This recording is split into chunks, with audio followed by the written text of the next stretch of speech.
Assalamualaikum warahmatullahi wabarakatuh. Waalaikumsalam warahmatullahi wabarakatuh. Selamat pagi Pak. Pagi Mbak Ita. Begini Pak, pagi ini saya mau sedikit sharing wawancara sama Bapak terkait dengan dilema etika yang terjadi di sekolah kita ini. Jika Bapak berkenan dan ada waktu, saya mohon izin waktunya. Siap. Kapan saja. Terima kasih Pak. Langsung saja untuk menyingkat waktu. Ada beberapa pertanyaan yang ingin saya ajukan untuk menambah wawasan saya. Yang pertama, selama ini bagaimana Bapak bisa mengidentifikasi kasus-kasus yang merupakan dilema etika atau rujukan moral? Jadi gini Mbak Ita, sekolah kita ini sekolah yang jumlah siswanya banyak. Tentu saja masalah-masalah itu banyak sekali masalah yang mereka hadapi. Oleh karena itu dari awal saya masuk dulu, saya mempunyai program untuk secara periodik wali kelas saya kumpulkan untuk mengidentifikasi masalah-masalah yang ditemui di setiap kelas. Nah, dari identifikasi itu saya pinginnya nanti terus dibuat skala prioritas masalah-masalah anak yang ditemui.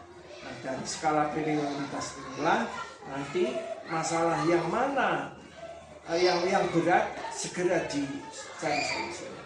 Namun masalah-masalah yang agak biasa saja mungkin saat itu juga bisa diselesaikan. Jadi kita program di sekolah kita setiap kelas harus mengidentifikasi masalah yang ditemui di kelas, kemudian dibuat skala prioritas secara periodik harus dilaporkan ke saya, sehingga kalau memang wali kelas tidak bisa menyelesaikan saat itu juga kita rembuk bersama. Seperti itu Pak Ita.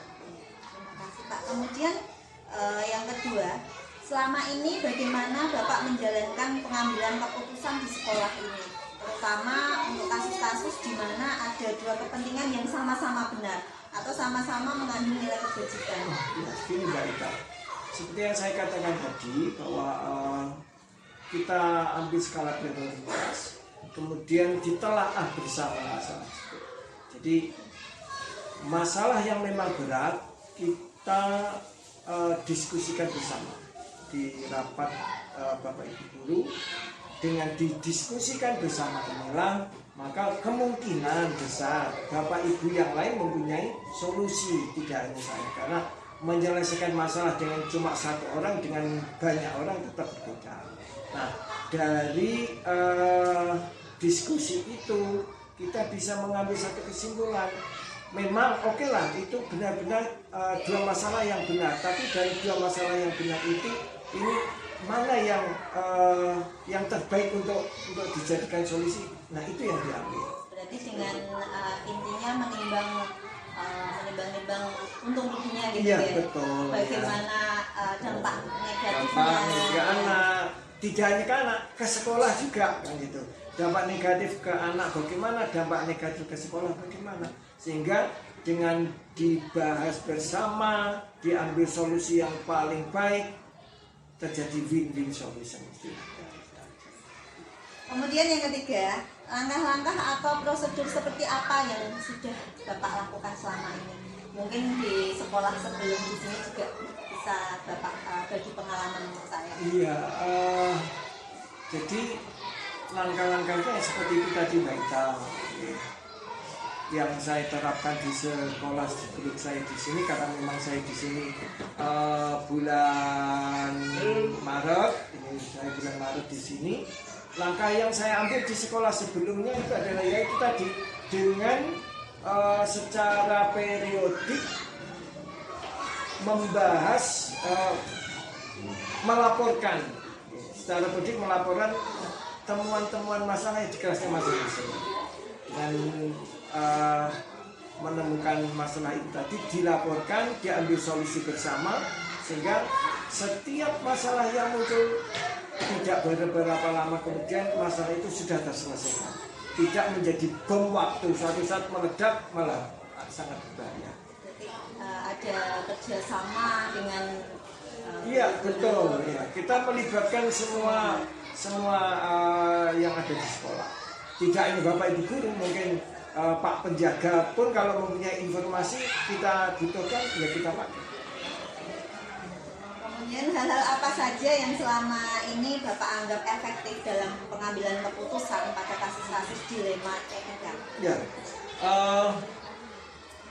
dengan untuk keputusan dilema etika, Mbak Ita, bahwa dengan membahas bersama dengan Bapak Ibu guru tadi, kita dahulukan segi moralnya, segi moral untuk mengambil keputusan tadi.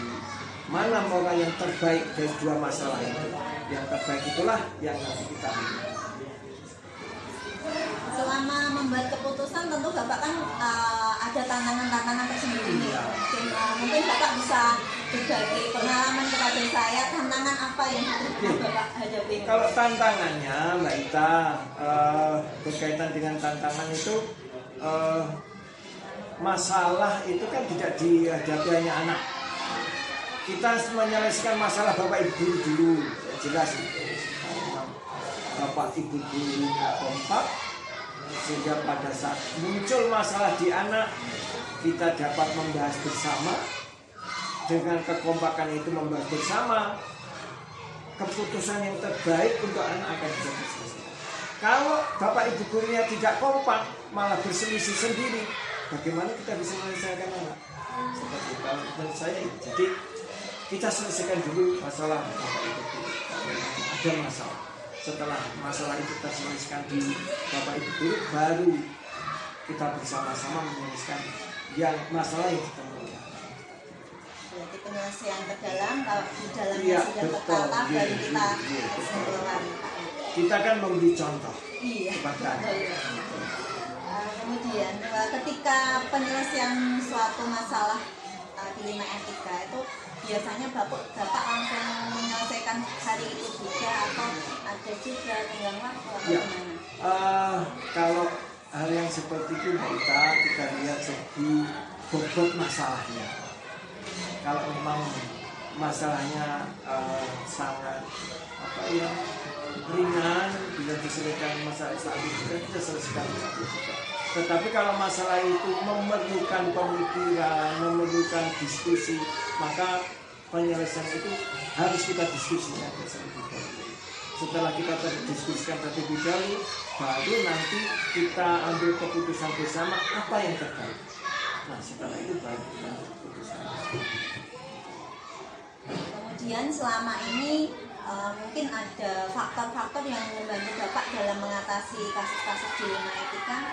Iya, yang jelas karena saya orang baru di sini, Mbak Ita, informasi dari Bapak Ibu guru sangat saya butuhkan untuk menyelesaikan masalah di sini. Karena kalau saya tidak mengetahui latar belakang yang jelas di sekolah ini, saya tidak akan bisa memutuskan, terutama Bapak Ibu guru senior. Jadi informasi itu saya butuhkan sehingga di dalam menentukan keputusan apa yang terbaik untuk masalah itu, saya bisa memutuskan dengan yang sangat baik. Jadi juga di samping kita harus belajar pengambilan keputusan, paling tidak kita mengenali media. Iya betul, latar belakang karakteristik sekolah, latar belakang masalah anak dan sebagainya sangat kompleks, itu harus dipelajari terlebih dahulu, baru diambil keputusan. Kemudian yang terakhir Pak, ini mungkin refleksi dari kegiatan pagi hari ini, pengalaman apa yang bisa Bapak ambil dari kegiatan ini? Iya Mbak Ita, dari wawancara ini yang jelas membuka wacana saya untuk paling tidak mengadministrasikan langkah-langkah di dalam pengambilan keputusan, proses pengambilan keputusan itu sendiri, sehingga kedepannya sekolah kita akan lebih tertib, baik itu tertib administrasi maupun tertib hal yang lain. Sehingga semakin di depan sekolah kita akan semakin baik. Ya Bapak, terima kasih dari sharing-sharing kita pada hari ini. Saya juga banyak mendapatkan ilmu baru dari panjenengan, ya, yaitu pada dasarnya bahwa untuk pengambilan keputusan itu kita juga harus menimbang baik gurunya juga, di samping itu adanya kerjasama dengan rekan-rekan juga, dan juga mengenali kondisi keadaan sekolah kita itu seperti apa, baru ke depan kita bisa memutuskan apa yang terbaik untuk sekolah. Itu bedanya kan. Terima kasih Bapak. Mungkin nanti kalau lain waktu saya butuh bimbingan dari Bapak, saya bisa konsultasi. Insya Allah siap. Kemudian kegiatan pagi hari ini saya ucapkan terima kasih. Wassalamualaikum warahmatullahi wabarakatuh. Waalaikumsalam warahmatullahi wabarakatuh.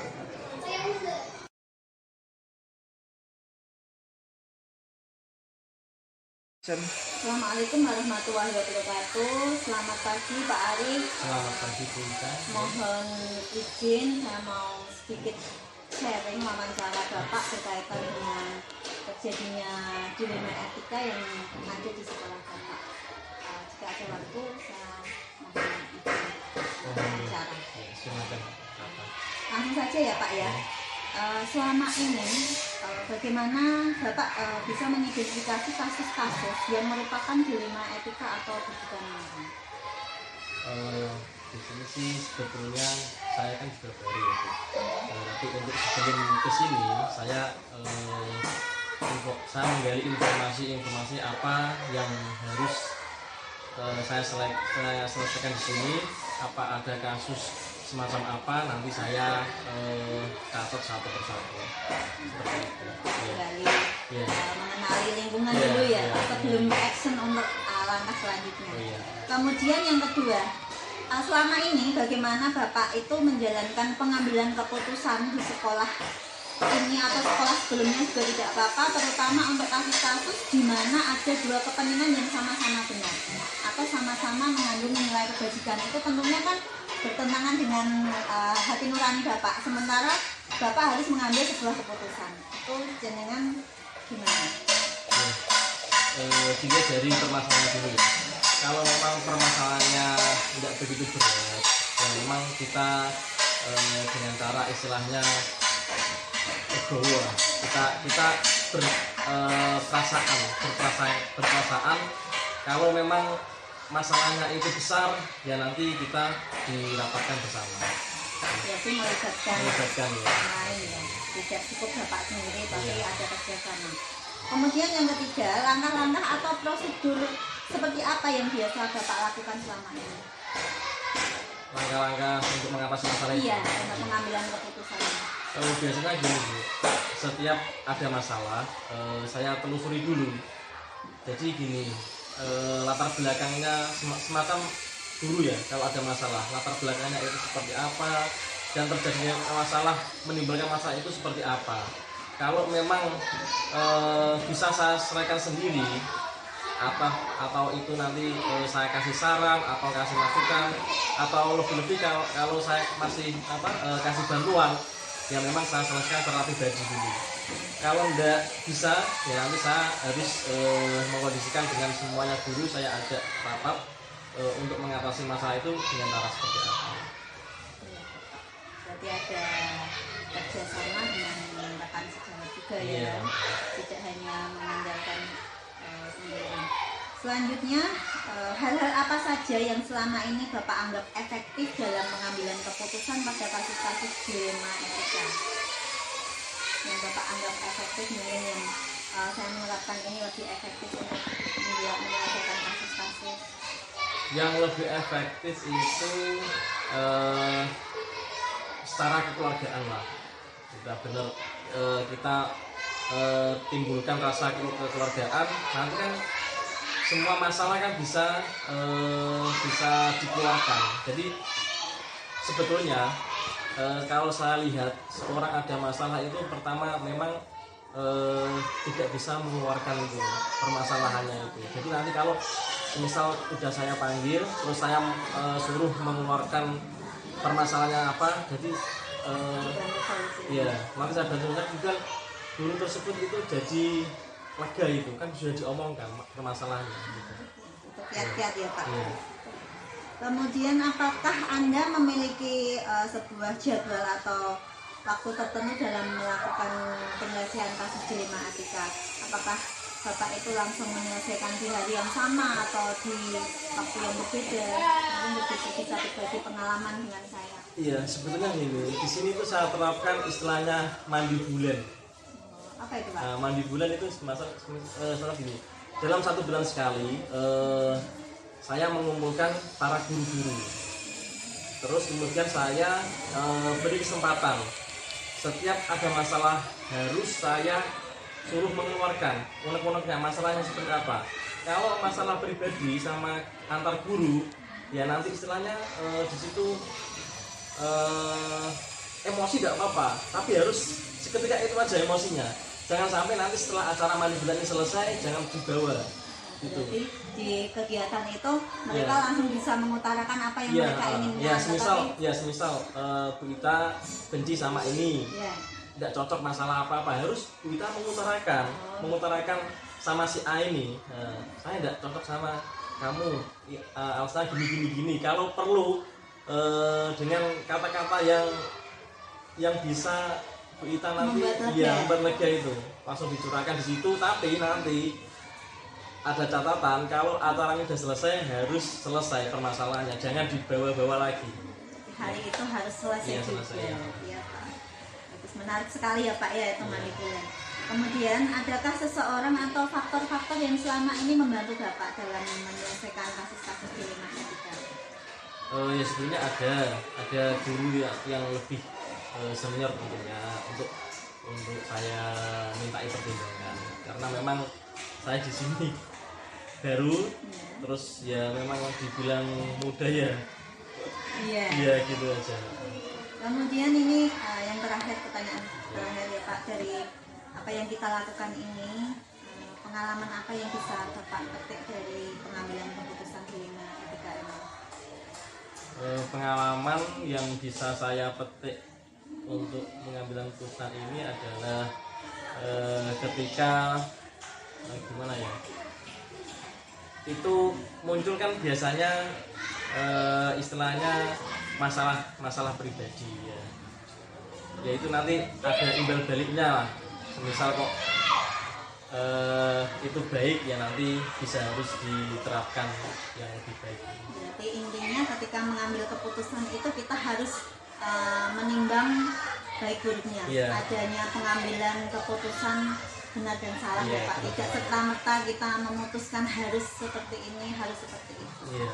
Harus ditimbang-timbang. Harus ditimbang-timbang dulu ya Pak.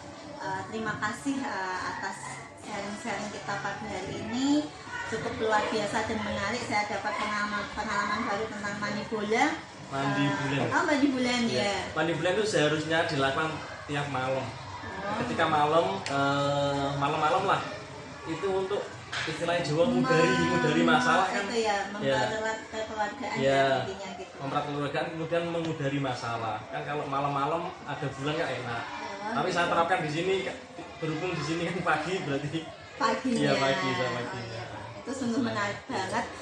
Nanti mungkin bisa saya pakai ke depan dalam pengambilan keputusan. Harapannya nanti kita sebagai pendidik punya kontribusi yang baik kepada dunia pendidikan kita untuk lebih maju. Demikian Pak, terima kasih, saya sudah mengganggu waktunya, mohon maaf. Iya, tidak apa-apa. Wassalamualaikum warahmatullahi wabarakatuh. Waalaikumsalam warahmatullahi wabarakatuh.